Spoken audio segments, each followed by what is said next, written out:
Mana bu grafikda biz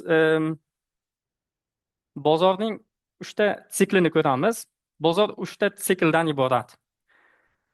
Em, Bu sikllarni Elliott Wave teoriyasi va 5ta teoriya, ya'ni 5ta o'sish va ABC fazalarini sinonim, ya'ni bunda ham ko'rish mumkin.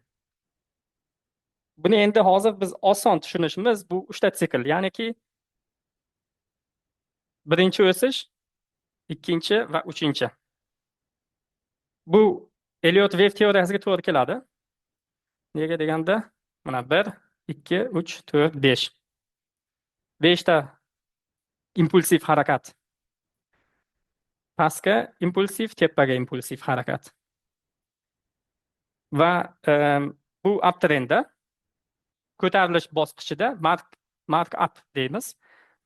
Bu zonada agar ko'tarilish bosqichini katta time frame'da, masalan kunlikda shuni payqasak, shuni ko'rsak, bozordan o'qiy olsak, demak biz asosan buy pozitsiyalarini ochish uchun moyil bo'lishimiz kerak. Bu fazada short ochish mumkin emas umuman. Keyin tushishni agar bozorda tushish bosqichida bo'lsa, markdown fazasida short pozitsiyalarni ochishni yoki pozitsiyalarimiz masalan spotda bo'lsa yopishni harakat qilishimiz kerak. Bu yerda ham Elliott Wave teoriyasiga to'g'ri keladi. ABC formatsiya deymiz. ABC bu aslida bu ABC'ning ichida 5ta fazasi bor. Masalan ABC, bu C'ni aslida mana bu nuqtada hisoblanadi. Bu C'ning ichida 5ta. 1, 2, mana bu 3ta. Keyin boyagi aytib o'tdingiz, V formatsiyasi yoki W formatsiyasi peak formation. Yo cho'q tublik, yo mana tublik, yo cho'qqida paydo bo'ladi. Lekin har bitta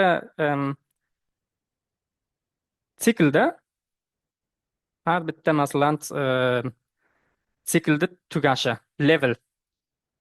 Mana shu siklda birinchi sikl tugadi, ikkinchisi. Har bitta siklni o'zida ham bu W formatsiyasi bor va M formatsiyasi bor. Buni kichkina time frame'larda ko'rish mumkin.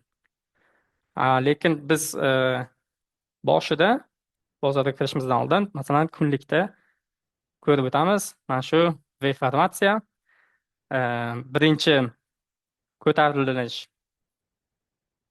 tugadi. Bu yerdan retest oladi va ikkinchi sikl boshlandi. Ikkinchi siklda FAL formatsiyasi bor ichida.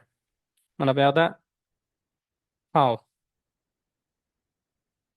ko'rinishi, lekin kichkina time frame'ga o'tsak, har bitta bozor o'sishida V yasaydi ichida.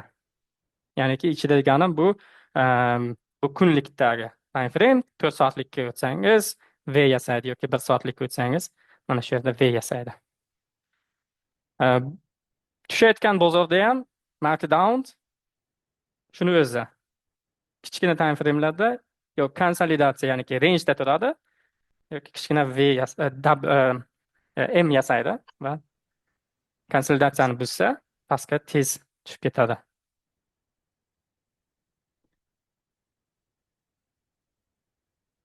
Mana shu shuni bilsak, keyin bozorga qachon kirishga xato qilmaymiz.